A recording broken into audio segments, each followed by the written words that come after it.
guys, how's it going? Welcome to this week's recap video. It's been a really great, productive week around here. Kind of turned back to spring a little bit in terms of temperature, and we've had quite a lot of wind, which is the wind is kind of the worst. So kind of par for the course, though. The rest of our forecast looks really great for the next 10 days. So I hope you guys are enjoying some really nice spring weather at this point. Now, before we jump into the videos from this past week, I did want to mention that we are running a fertilizer sale on our website, gardenanswer.com. So 10% off all fertilizers. That's liquid and granulated fertilizers. Or as Benjamin says, fertilizer. Yeah. So we've also got the Proven Winners water-soluble fertilizer back in stock, and that is included in the sale as well. And that is what we use weekly on all of our annuals. I think that's it. Except for no code needed. All the prices will be reflected already. Okay, first video from this past week was planting currants, pansies, and daffodils. And then I gave an update on the pathways in the cut formal flower garden. I need to not call it the cut flower garden because that is not what it's going to be eventually. I did the cut flower garden thing. I don't really have any interest in being a flower farmer. I mean, I love to grow them, but I don't really like a lot of what the whole thing entails. So it's a lot of work if you're not going to make any money from it. I like to grow things to get the experience of growing it. I like to look at them though. Like that is what I think I found. I love to make flower arrangements when I'm in the mood to do it, but I don't want to grow things just to go cut it all and have it not actually look pretty out in the garden. Yeah. Like I'm kind of like I like the look of a flower farm when people aren't cutting from it. If that makes sense. I just love the way it looks out there. And that's not how flower farmers actually do it. They a lot of times are cutting things before they're in, a lot of things will open after they bloom. So you don't even ever see them in bloom, and I'm kind of like the opposite of that. Anyway, so we planted pansies up in the Persephone garden. We planted out the daffodils in one of the crates that had died back, and we planted the 2 currants I'd picked up at the garden center. So Resin Bouquet said, I'm very sorry to hear of the demise of all your beautiful tulips. Do you have any idea how they got the tulip fire disease? Yeah, so I did give an update on the tulip daffodil in the crates project because I'm not sure that I actually gave an update in a main channel video. I think I've talked about it in a recap before. It looked like they had tulip fire, which is a type of like botrytis. It's a fungal disease that doesn't really affect anything other than tulips, thankfully. But it's just the weirdest thing because I didn't notice any sign of that. Last year when they were planted out in the cut flower garden, I did not notice it when they first started to come up. They were all beautiful. And I thought like, this is awesome. It worked. And then the tips started looking brown, and then it started to spread down the leaf, and then it started to spread throughout all the rest of the varieties, and we just dumped them. I just thought, nope, we can't. I'm not going to give these away. I'm not going to plant them out in my garden. I'm not going to risk it. So that half of the project did not work well. Daffodils, however, they're just solid. Daffodils are solid. Cindy said, are you planning to add another berry bed for the currants? No. Those are just kind of like fruiting shrubs within the flower border over there. Diane said Samantha is adorable. Does she take after Laura's or Erin's personality? Just a little bit of both. Yeah, I was going to say, like, sometimes I see mine in her and sometimes I see yours in her. Sure.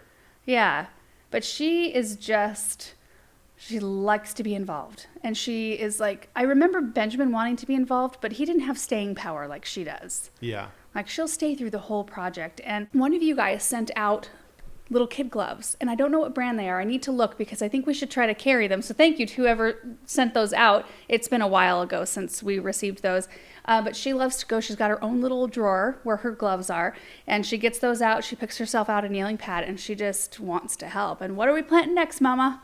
Yeah. It's so cute. She also has turned really sweet recently. Yes, she has. Like we went through some time where you were just like constantly saying, okay, say thank you. Say please. And you just feel like you're always harping on them. Like they're never doing it right. And she just like flipped a switch. And now she says it all the time. But she's just sweet in general. Yeah. It's like for a while there, I thought nothing we're doing is working. Yeah. Our parenting is not working at all. And I think it was. It just took a little bit. And she was just a little bit harder to please. Like Benjamin's always been easy to please because he's a pleaser himself and he wants everybody else to feel happy. Samantha's not really that way, but now it's more like she is. Like she's more conscientious of other people around her, and I feel like it's sunk in. And yeah, and she's a delight to have around. Nora said, would have been good to show the failed tulips so we could see how they look like and learn something from it. Yeah, true. Also, was it possible at all to have saved those 3,000 tulips or some of them if the problem was addressed earlier? I have no idea. I doubt it. I doubt I could have saved them earlier. Also, sometimes I just don't show it because sometimes we just have to get stuff done, you know? And I know that's kind of, it's hard. Sometimes I forget. Like Paul dumped most of those. I asked him to do that. And I was busy with something else and it just kind of falls through the cracks. That's like a daily thing for us. Should we show it? I know. You know, because I should have, though. That was bad on me because I showed you the beginning of the project. I should have showed you what they looked like. Maybe I have a picture. I thought you did in a video once. Maybe you were just showing me in person. I thought I was watching it. Well, maybe it was, and that happens too, where I think I've done it, but I've been talking to somebody else. I don't know. Yeah. It just happens sometimes. Judy said, when or what time of year do you plant the daffodils? We typically plant those sometime in the fall. Usually October is a really safe time to do that. Sometimes I'll plant into November. I think one year I was planting some out in January. It just depends on the weather. I don't like to do it too early though, because if it's too early and they get subjected to warmth and water, they might start to grow and pop some stems up above the ground. And I don't really want those to weather through the winter because oftentimes those tips can get damaged a little bit. So a little bit later, once it's cooled off quite a lot, that's a great time. Kelly said, I love your videos. Thank you. I think I have watched them all, but I don't think I've seen your gate getting finished. Is it done yet? No. When are they going to be here? You know, I thought they were supposed to be here I don't know when he's going to start. The guy came. The mason came. They ordered the brick. Right? I'm assuming he ordered the brick. Maybe they're having a hard time getting it. I told him, how we wanted it done. I sent him pictures, 3 different pictures. We're melding together 3 different. I want the top of this one, I want the middle of this one, I want the bottom of this one. So hopefully it turns out, And we decided not to do wings. Sometimes I'm super thankful that most of the time I'm super thankful projects take a while longer, because oftentimes I'll change my mind or I'll think differently of it. Like I was going to do pleached trees behind the benches in the formal flower garden that made, in the end, if you were looking at it as a whole, it would look like a giant kind of broken square where you've got the pleached trees behind the bench, and then you've got the grass pathway, and then you've got another, section of the square behind the next bench. And it would be a really cool look. However, I just wasn't thinking that's going to block our view of the fountain. Yeah. And we so enjoy seeing especially the evening light coming through that fountain. It's so, so pretty. And I was ready. I asked my mom, can I order these trees or should I, go to Jaker and pick them out? And so I was really getting serious about it. And then I thought, wait a minute, what am I doing? I'm just going to totally block our view and we don't want that. Yeah. So I'm glad it took me a while to actually get serious about it because I decided not to do it in the end. And it would have been extra work keeping those. We were going to do hornbeams. Mudrunner said, have you not had issues with the blackberries and raspberries being so close to each other? Everything I read says that raspberries are symptomless carriers of diseases that will kill blackberries. So far, so good. I haven't heard that, but doesn't mean it's not true. There's a lot of things I haven't heard about or learned about yet. It's I don't think you could ever learn everything. Yeah, and that could be regional too, realm. Maybe? Oh, possibly. Yeah. But so far, so good. So keep our fingers crossed. Joanne said, will you replant the area with summer flowers or will the pansies survive your heat? We'll replant with summer flowers. They would not survive our heat. But the silver lining is that Bethany usually takes all of our pansies and violas and she plants them around in their garden somewhere. They live on. Ann Nagel said, Samantha is amazing and your conversations were so sophisticated. She is so mature and enthusiastic. Have you tried metal edging like Everedge? Plastic does not work well in my garden. We haven't tried it. No, I've looked into edging before. There's nobody that I know of in this area that does different types of edging. It's also extremely expensive. Is it? Yeah. But I think you need to find a local fabricator to get really straight metal edging. But this Everedge is a brand. Yeah, Everedge. Everedge is expensive. And I've just the photos that I've seen just don't look perfect. They look close. Does that make sense? Yeah, I suppose if you're paying whatever I don't know what it costs, but if it is expensive and you're paying for that, you want it to be a certain precise look. Like that gal's garden in Newport. I was just thinking that. Yeah. What was her name again? Betsy. Betsy. Yeah. Yeah. Whoever she hired to get that done, It was perfect. Mm-hmm. And a lot of the gardens that we've been to in England, that's a really common thing in England. You see that kind of metal edging. It's pretty. And they do a great job. It's just not a thing here in the States. And I don't think that there's that many people that are skilled to be able to do like really straight lines. Because it's one of those things, when you look down a line, it needs to be perfect. Otherwise, you're kind of like, oh, You tried. okay, yeah, nice. You tried, you know. It's like that in a lot of things, in a lot of like architecture, you know, finish work inside homes. Mm-hmm. Like there's some people who are really good at what they do, woodworking. Mm-hmm. Some people who are really good at woodworking, and some people who are like, oh, well, you're on the come up, you know, maybe one day.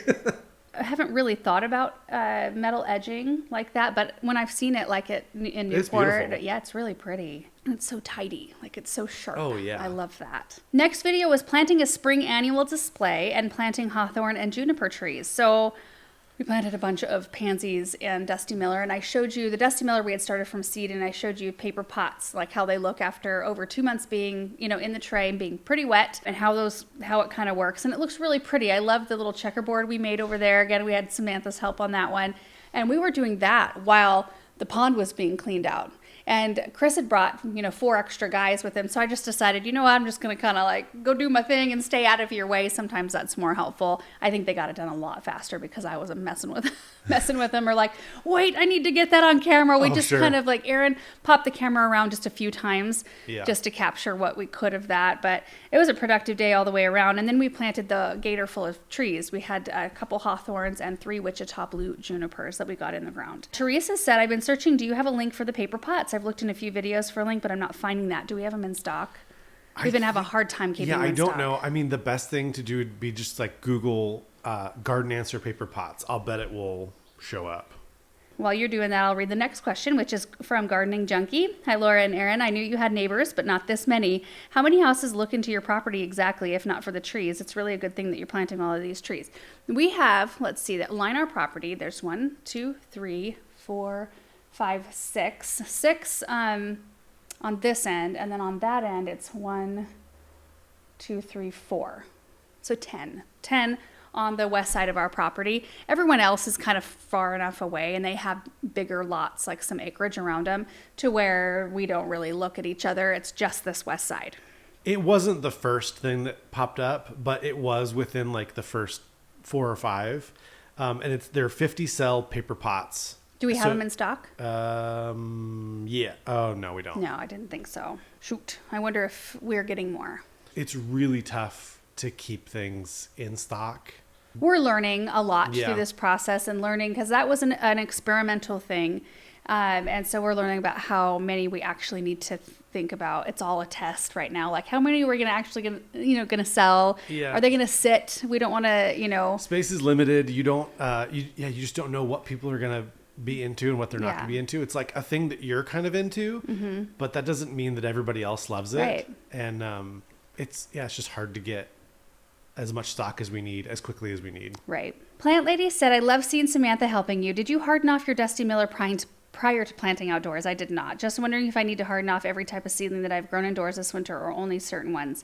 You're supposed to harden off everything, but Dusty Miller, of all things that I'm growing in there, Dusty Miller is really tough. It often looks really good through our winters, or it'll come through winter just fine.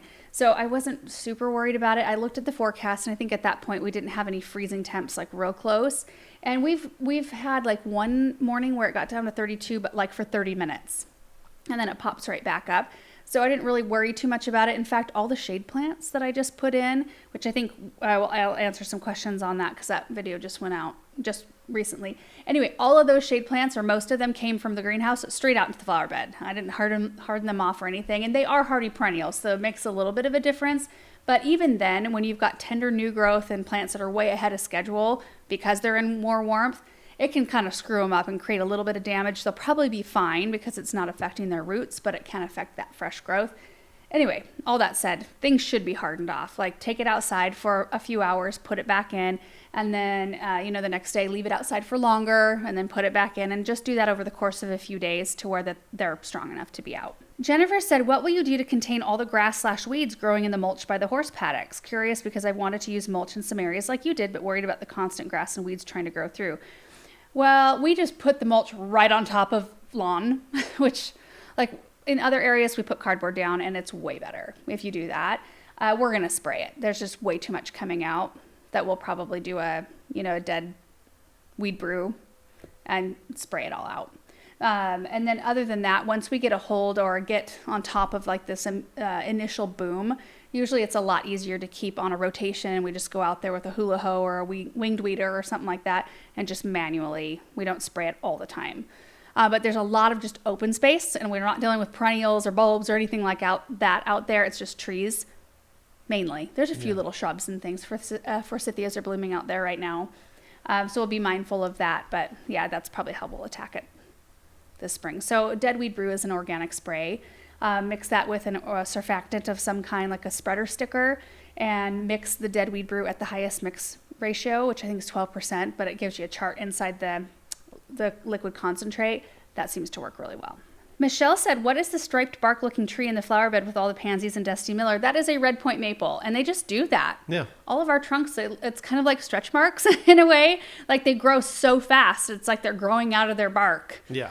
Yeah. They're all healthy, looking great. Yeah, those are. Yeah, they really are. We've got a couple. The ones in the like employee parking, they're fine. Struggled. They struggle a little bit. They also have a little bit of like sun scald. I think that's why they've struggled. Yeah, and it's so hot because they're in gravel. Yeah. So I think they'll make it. They're alive, Yeah, the trunks got some damage. Yeah. See how that goes. Maybe Loves to Garden said, I see Aaron hasn't been planting trees as high as he had been. Is there any reason behind the change? I'm asking because we are about to plant some new trees. It all looks beautiful. Yeah, so when we were planting trees high, or at least when we were talking about it so much, most of those trees were going in the dirt lands, and we hadn't mulched in that area, and I knew we were going to bring in a significant amount of mulch, and I didn't want the trees to be sort of like in a depression after the mulch came in, and I definitely didn't want to put the mulch over the top of the trees. So that was kind of the thing. In areas where we've already mulched, I'm not as concerned about it. So does that make sense? Yeah, it does. However, I do feel like we need to be popping them up a little higher because we've had a few sink a little bit and we've had to rectify that. Yeah, I think you're right. Because I think when you're digging with an auger, it's kind of hard to tell, especially when you're inside the cab, how deep you've gone. And I have a hard time gauging it too because it creates such a mound on the outside. I'm like, oh no, I don't know where you're at. Right. And so you end up with some really soft soil down at the bottom, and you'll probably notice oftentimes either myself or Aaron will get in the hole and like really try to pack that down, but it's still got some settling to do. Yeah. So sometimes it'll settle a little bit after you plant, and that's why they always tell you always dig the hole wider but not deeper than the root ball is. That way you won't deal with the settling. So we'll just need to kind of I think we'll get back in the swing. I feel like we get in the swing every year and then we start in again and we feel green again at the beginning of the year. V. Maria said, how is the bulb lawn doing? Did I miss it this spring? No, it's blooming right now. It's hard to capture on camera. Well, I should have mowed it really short this spring and I didn't. I'll have to remember that for next year. So there's a lot of like old dead grass from the previous year. So you should just take a picture of it at some point and just to show people what it looks like. I suppose. It doesn't picture well either. No, it doesn't. It doesn't look Photograph impressive. well. It would have looked a lot better had I gone through and like before they were coming up. Yeah. Like pretty early this spring, like mowed it real short. And it's just not something that you think about that early. No, I didn't think about. I should have from the year before, I think. I don't know. But they're sweet. Those little bulbs. We were looking at them. We were walking around with my parents last night doing a little tour, and we were looking at all the bulbs, and they look sweet, but it is very hard to capture on camera. Yeah. Sometimes I just wish you could just be standing there with me so you could actually see and feel what it's like. Right. In that moment in the space, because it's very hard. It's kind of like when you send a text message. It's hard to get context sometimes, especially when people don't if you get like a lowercase okay, you're like, are you mad? It's kind of the same thing with pictures and seeing things in real life. It's just different. Cara D said, is it normal for the President Lincoln lilac to sucker that much? That's been my experience. I don't know about you guys, but lilacs just tend to do that, which I don't mind. It's not hard to keep them cut back. I just need to do it right now. And I like my lilacs to be a multi-trunked. So in the end, I'm going to choose which trunks I want to keep. And so I might let a sucker or two stay if I want that to establish into a bigger trunk. But most of them I will cut out and kind of clean up that bottom a little bit. Debbie said, is there any plastic in those paper pots? I want pots with only plant ingredients. They're just paper pots. The tray is plastic, but the tray is reusable. You'll need the tray every time you don't plant the tray. Yeah, it's the paper pots are paper pots. So, yep, good to go on that. Okay, next video is the spring pond clean out and plant maintenance around the pond. So we showed you the whole process of the clean out. Boy, that was satisfying. And they got it done fast. Yeah. Like way faster than I thought. I thought it's going to be like a 2-3 day process. Nope. They had those fish out. They were cleaning, rinsing, removing string algae. We had a big pile behind the pond when they were done, and then refill. And by that evening, we were just chilling, enjoying it. Do you have to do a clean out like that if you don't have an algae issue? I don't think so. Oh, really? No. And, a lot of people, I think, and maybe I should read the comments first, but yeah let me get into the comments. So after I showed you that, Erin went over all the different products we're going to be using, not all at the same time, but from time to time, and they were for different issues. And I think that was part of the problem.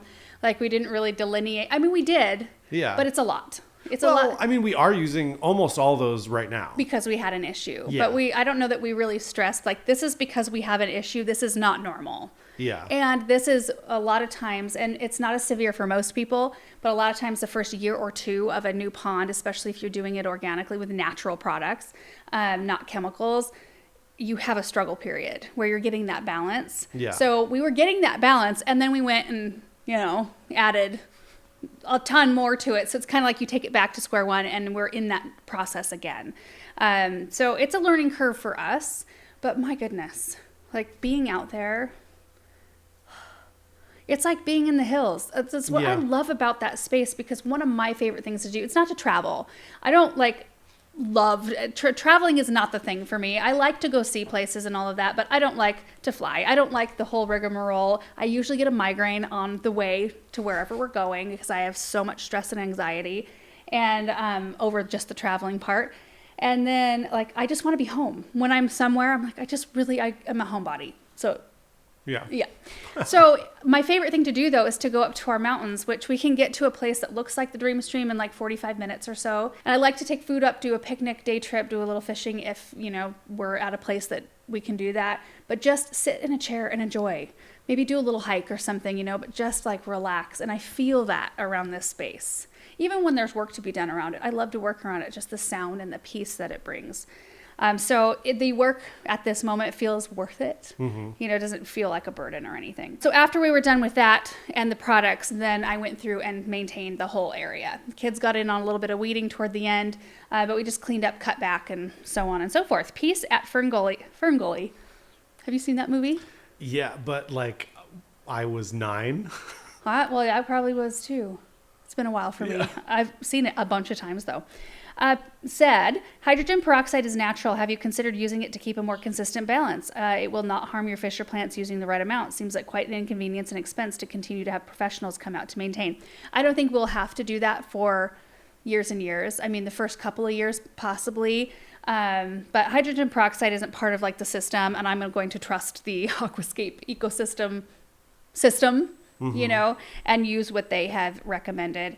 Because they are the ones guiding us through this, and they are the ones who put it in. So definitely. I know that a couple things. Aquascape is a popular company. Mm-hmm. They put in a lot of ponds. If you have a professionally installed pond, Aquascape is, I think, the number one. Didn't they say of all the pond contractors, 2/3 of them are Aquascape? Yeah, it's half or 2/3. I think it's if you. Not DIY ponds, obviously. Yeah. But if you hire a licensed contractor to come install a pond for you, there's a half to 2/3 chance that it's going to be an Aquascape system. I just, Greg's been doing ponds since the 90s. Yeah. And there's just no way in my mind that, Greg makes crappy ponds for everybody for the last 30 years. Yeah. That's not possible. No. I really believe that we're having some issues that are a little atypical. And maybe a little bit self-inflicted too, because if we mulch with compost. Yeah, maybe. When there has been an occasion where the pond overfills, if we get a gully washer rainstorm, and then it subs up over the sides, and then it drags the mulch down into the water, which just feeds that string algae. Also, we have no shade around the pond yet, so that intense sun that will correct as plants start to grow a little bit more. So there's things that we can do better. Be very careful with fertilizers on plants around it and so on. I'm willing to trust the process. I mean, we went to Chicago and we toured all the ponds and stuff. And when you talk to the owners of those ponds were there. We got to talk to them. They love their ponds. They've loved their ponds for years. I mean, these are like established areas that have been there for, decades.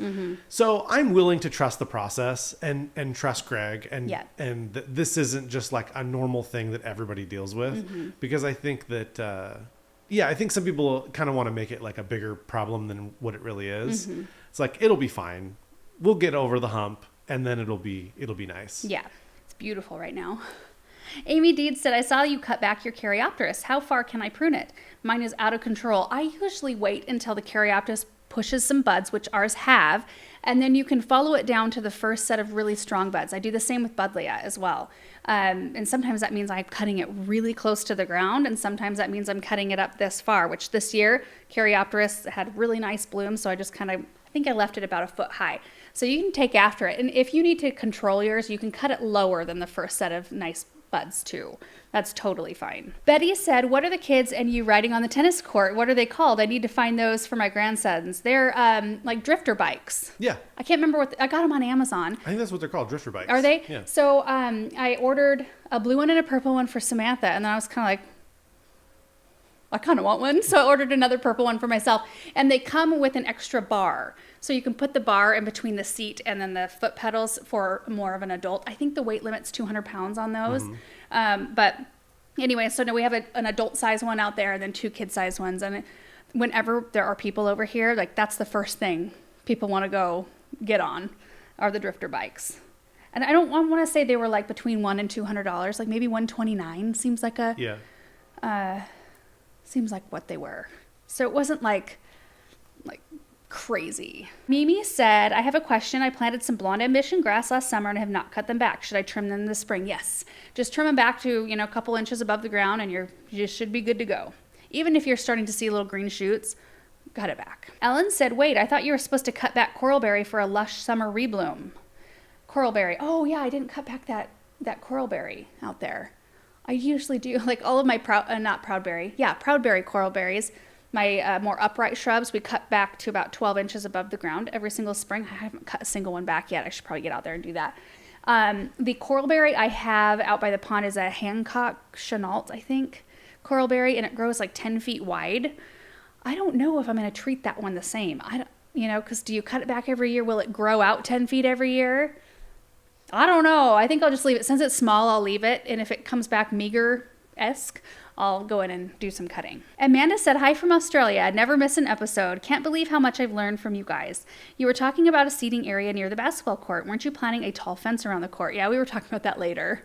Yeah. Yeah. And you were like, I don't know if we want seating if we have a tall fence. Yeah, we're still kind of jury's out Debating. on if we're going to do the fence or not. Because I don't know how big it'll end up looking and kind of like it might seem like a lot. And we could cover it. We could also plant like arborvitaes in front of one side to block the view, because I don't think we'd be able to see it very well from the pond side because we've got so many evergreens that we planted. There will be pockets where like little windows where I'd want it to be covered with a vine or something. But over time you won't be able to see it. And Right. then we could plant arbs to cover the other side or whatever.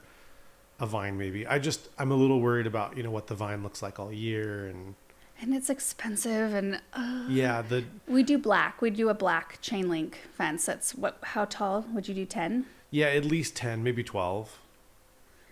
That would seem gigantic. Well, I'm all for whatever you want to do. Like in that case, it would be nice to not have to go shag balls way out Right. in the wherever, or have them like roll over into the pond area.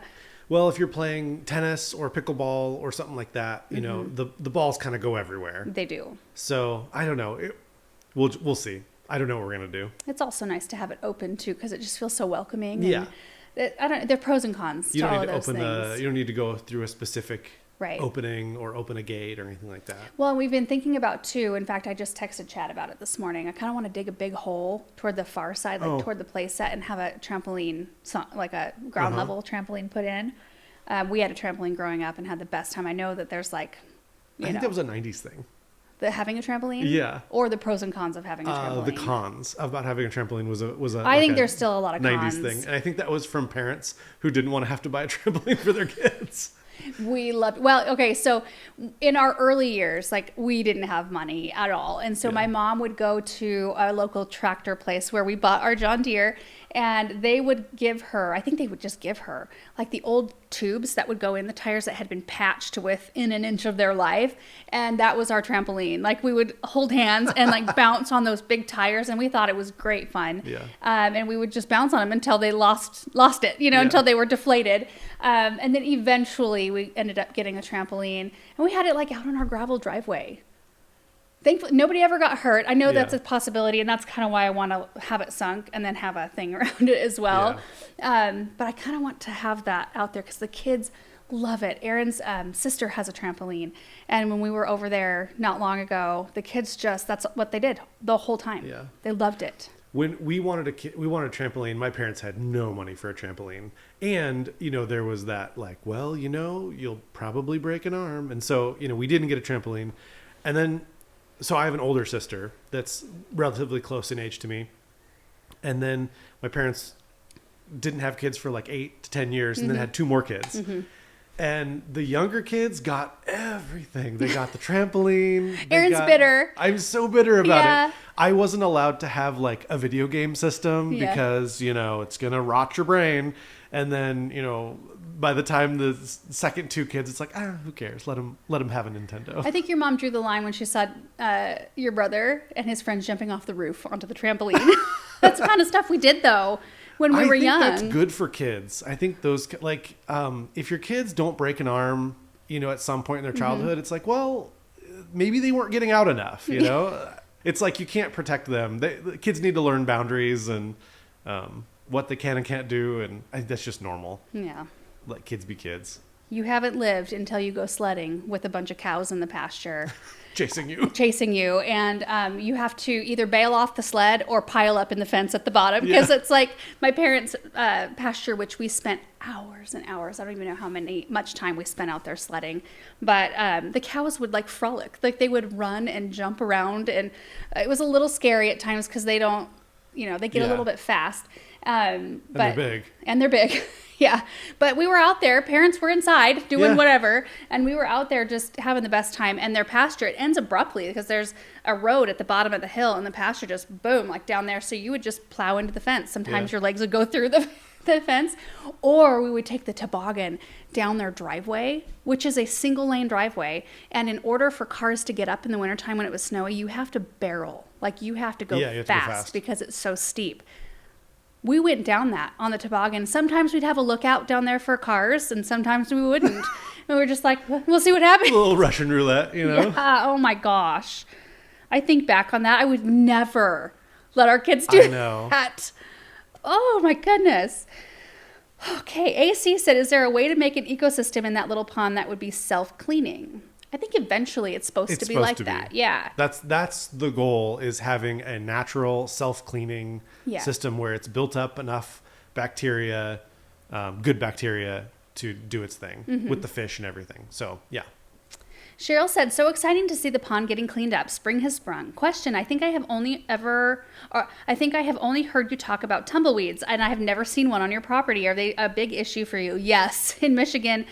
So we have different issues. Just interesting to see. Glad you decided to play and work. Great when we make time for both. Yeah, tumbleweeds are like a kochia, and right? Is that what turns into the tumbleweed? Oh, I think so. They grow up huge. Like some of them will be taller than me, and they get a pretty decent sized trunk, and then they snap off. They get really brittle, and then they roll around in the wind. They're very, very lightweight, and they carry hundreds of thousands of seeds, and they sprinkle them all over the place as they roll through. Are you looking it up? Yeah. I couldn't remember if that's exactly what turned into a tumbleweed, but they're like round, sometimes a little bit pointy. Yeah, kosher weed. Yeah, and they're stickery. They're really stickery when you try to pick them up, but they burn fast. Oh, yeah. Like you get them in a pile, and it's like you better get out of the way because it'll go up super, super quickly. But we get a lot of wind around here, and they blow in less than they used to because this whole area where the 10 houses have gone in, and then there's houses on the other side of that street, It used to be Open. what was I gonna say, uncared for or whatever. It was like not messy or dirty or anything, but there were weeds and stuff Sure. that would blow in from that. And now they're kind of the block. There is a big open pasture area behind them now, so they're probably getting a lot of what we used to get. Yeah. Brian and Tammy said, what a good day to soak up the sun and play with the kids. The pond looks just pristine. Love it. When will you start feeding the fish again? Do you feel more comfortable now being a pond owner? I do feel more comfortable. I don't know about you, but I feel more comfortable knowing that, like, I have confidence that it will balance. And it's so gorgeous. And yeah, I'm super happy with it. And I am really happy that Greg was persistent. Yeah. Because I told him no in the beginning, like, I don't really want one because I'd only ever been around crappy ones. And so he was just like, you will love it. We need to do this. You need a pond, and it took a while. Yeah. And I'm like, well, is it going to look pristine all the time? I don't want to maintain it. I don't want to do any of that. Like, I don't want that on my list of chores to do. I don't want to add to my list. And he was like, it's going to be a little bit in the beginning and you'll get, to a point where it's not so much, Anyway, he was very persistent and I'm super happy that we went with it. As far as feeding the fish, I think we have to wait till the water's above 50. Yeah. To or start 60? feeding them. I thought it was 50 because there's Might be cool 50. there's cool water feed and then there's warm water when it gets a little hotter out. You don't have to feed them. No, you don't have to feed them. It's like a warm fuzzy. Yeah. And it does make the fish like you. So, Feeding the fish is for people, not for the fish. Yeah, exactly. Yeah. STFX Youth said, I'm confused. You said it's an Ecoscape pond with no chemicals. So what are all those products that Aaron showed? Are they not chemicals? I don't think you'd refer to them as chemicals in the same way that, if you put Espoma Biotone or Plant Tone on your garden, those are not chemicals. They're treatments, they're products. The Espoma stuff is like organic fertilizer. It's not a chemical. So I think it's the same thing with that's what Greg is not wanting us to do is he's like, do not put algicide in there. Yeah. Don't treat it with chemicals that are going to sterilize the pond, which you can do really easily. And then you just keep sterilizing it and it's just always sterile. He wants us to be adding things like beneficial bacteria and things like that are creating like a natural balance. So I wouldn't call them chemicals. Yeah. I think that's just wrong. Next video was rose and hydrangea cutback plus feeding the garden. So Aaron and I were working in two different spots of the garden, both working on really just getting some things fertilized. Aaron, you were focusing more on like the arborvitaes, kind of where you made it through. That's a lot. It was all the raking in that took a while. Sure. You pour the stuff, and then it's a lot of walking back and forth to get new bags. Yeah. Because I went through like 7 bags for just the arborvitaes. But yeah, like scratching it into the surface, that took a little while. Yeah. And so while he was working on that, I was up in the Persephone garden. There's a flower bed that kind of flanks it. And there were some roses and oak leaf hydrangeas and gervellas and things like that I needed to do some pruning on. So I went through kind of how I approach those types of plants. We got the pruning done and then I fertilized all those. By the time I was done with that area, the wind had picked up quite a lot. And you probably noticed I'm trying to fertilize and like the wind is blowing it and I'm trying to stand upwind from it so that the fertilizer was blowing away from me. And we just decided, it started to rain and the wind. Anyway, we finished up the next day and I got more hydrangeas, a few more roses pruned that day. So Flower Fangirl said, are you going to cover the fruit trees with harvest cloth for second winter so you get fruit this year? I've been watching really closely the forecast and we had one 32-degree night when I looked at the orchard that day and there were a few little blooms open on our smallest nectarine tree that's on the south side of the flower shed. And I think that one's ahead because it's getting the reflective heat off of the building. But most of them were not open yet. And then everything else is budded up, but the blooms are not open. So I did not cover anything. I know Bethany covered a few because she's in an area that's a little bit more, like we get a little bit different things. Yeah. I don't know how many miles she is like as a bird flies from us. 2. Yeah. But she covered some of hers on that night, but I don't think it did anything bad to ours. But I am keeping a look at. We do have one more night that says 32.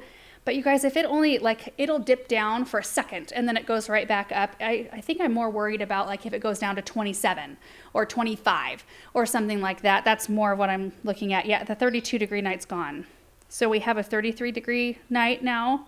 So I won't need to worry about it for the next 10 days, which is fantastic. Cecilia Jones said, question, when fertilizing vase-shaped roses like your Olivia Rose Austin in spring after a good prune, the canopy is quite small. Would it fertilize per that drip line of the plant, or what it will be once the leaf canopy is out? I just do a kind of a general, like I just move it out like a foot from the plant and just do a circle, kind of like that. And it's not Olivia Rose. I was searching for the name of that rose. One of you guys pointed out that you thought it was a Queen of Sweden, if you remembered correctly, and you did remember correctly, because they are Queen of Sweden, not Olivia Rose. Is there a Queen of Sweden? I don't Do know. they have a king and queen? Or just a queen? I don't know. Or just a king? Huh.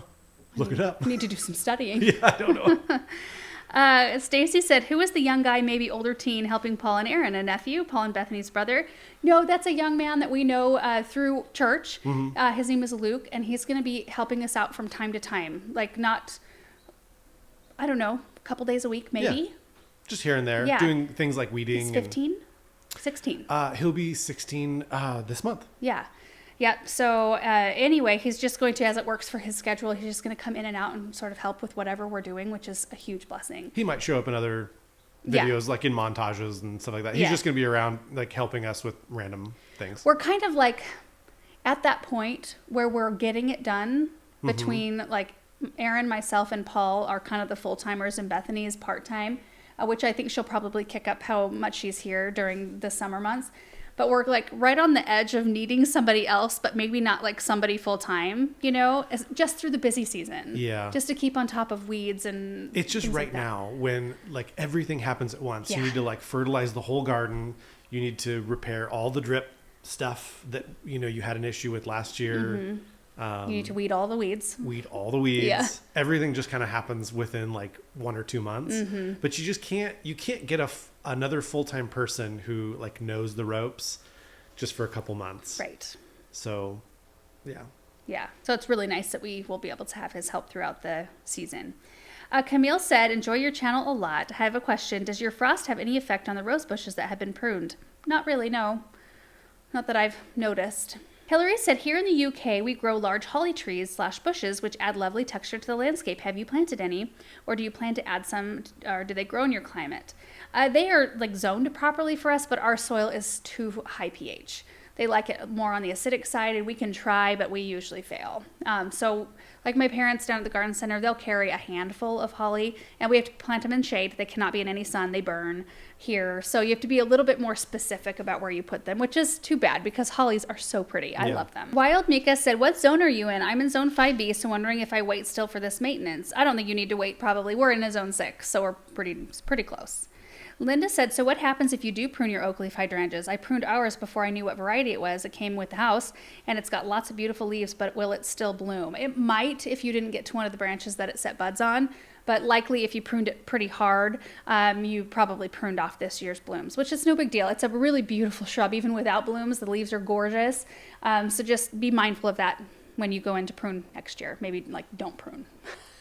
The only time to prune oak leaf hydrangeas is immediately after they're like setting blooms. Like if you need to cut a branch down, like I would do it as soon as they start to set blooms for this year. Like you're noticing blooms on the plant, go in and shape it up a little bit, and then it'll have time to produce more buds for the next year. The next video is making a spring flower arrangement, up potting foxglove, and a greenhouse tour. So we had kind of a weird weather day. It was on and off, raining, and then bright sun, and then dark clouds, and then wind, and then more rain. It was just a weird day. So I decided just to slow it down and do some fun things in the greenhouse, just relaxed things. So we started out in the garden. We gathered a few things to make a flower arrangement. We did that.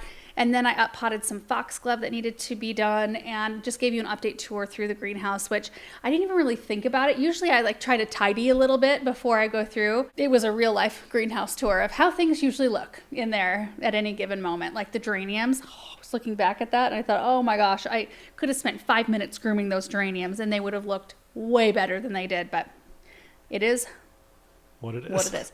BJ Brown said, what a fun project. I love hearing those red-winged blackbirds. Yeah, we've had a lot of bird activity. In fact, there was one video where someone was like, turn off the bird track. It's annoying. Yeah. I'm like, that's real life around turn it here. off. Sorry. Question, is there a wetlands nearby, or are the birds there because of your pond? The river that separates Oregon and Idaho is like a stone throw away from our house. You can see Idaho and probably parts, well, the river's pretty shrouded with trees and stuff, but it's right down there. So there's quite a lot of water right there. And then it does get more wet, like, of course, the flat ground leading up to the river. And then our neighbor has a pond and we have a pond. Our other neighbor has a pond. There's a swimming pool in one of the houses next door. There's like little water things all over in this area. Nina said, such a beautiful arrangement, Laura. Thank you. Do you ever spray for insects before bringing it inside? I do not. If I ever notice something, I was noticing more with like our thrip issue that we had a couple years ago, I would dip the flowers in water and that would eliminate most everything. I don't like to do that, but I did. Just like dahlias and stuff that could hold up to the water. I dip them in, and then the thrips would just kind of float away. Roxanne said, my husband was watching with me this morning and wants me to ask, is that a dwarf fig tree? It's a Chicago hardy fig. And I don't know if it's like dwarf. It's not in the name. Let me look up. Maybe it's just staying smaller because I have it in a container. Let me see if I can find the size here. Oh, mature height 10 to 15 feet, mature spread 9 to 12 feet. So I think you would probably call that a semi-dwarf tree, but mine will never get that big in a container.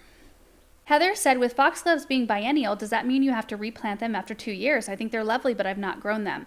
So usually what happens is they seed themselves all over in the spot where you've planted them. So like the mother plant will die, but many more will take its place. So if you have foxglove in a border, you'll usually always have foxglove in there, and they'll just be in some form of rotation. Margaret said the yellow flowers look like yellow jasmine. Did they smell so good? I didn't notice any scent from those, but they are a wild currant and they are so pretty and they lasted longer than pretty much everything in that vase. Those and the daffodils. Hellebores, I get decent vase life out of them, but out of everything I had, they were the first ones to start to show the wilt. Lauren said, your flower arrangement is stunning. Thank you. How long do hellebores last in an arrangement? I love them, but I find that mine only last 2 or 3 days until they begin to wilt.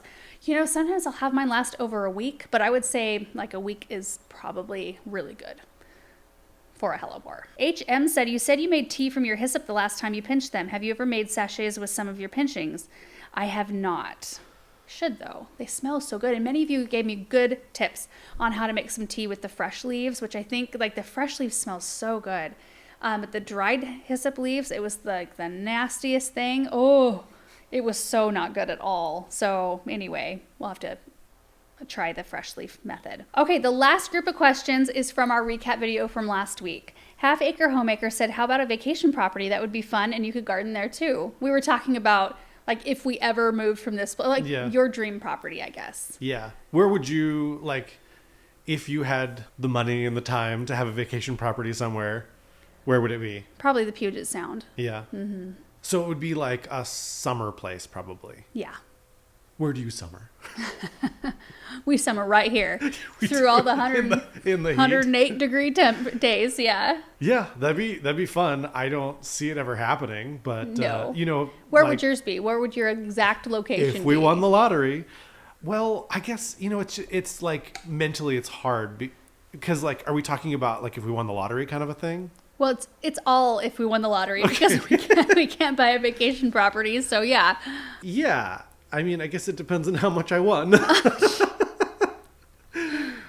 But you would want somewhere warm. Puget Sound would be nice. Yeah. I would love to get out of here. I'd probably rather go somewhere warmer. Thinking about it, it probably would make more sense for us to get one in a warmer climate during the winter months. So we could be here during the warmer months, like snowbirds.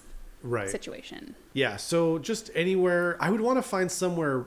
I mean, like ideally, it'd be near water, warmer.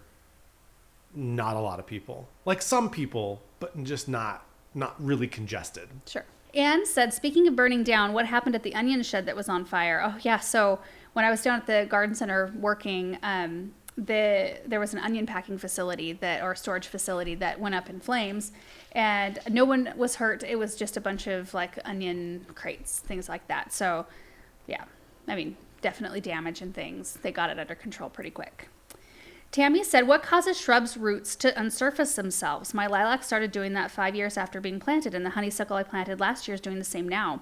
Both were planted deep enough. Sometimes plants will do that if they're dealing with a really hard soil situation or like a waterlogged situation.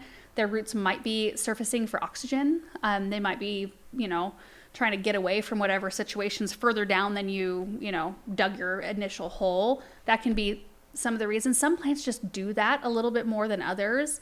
So We rarely have issues with surface roots. no, yeah. It's not very common. I wonder if that's just because most of the time the only irrigation that they get is, we give it. And so they're rarely suffering from that issue where there's like they're waterlogged and are coming up for air. I know people talked about, we planted those bald cypress.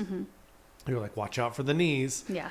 And here, because that's the thing is, right, they only come up do for that. oxygen, They come right? up for oxygen if they're planted like in a swampy area, Sure. which they love. Yeah. But they develop the knees to come up for oxygen.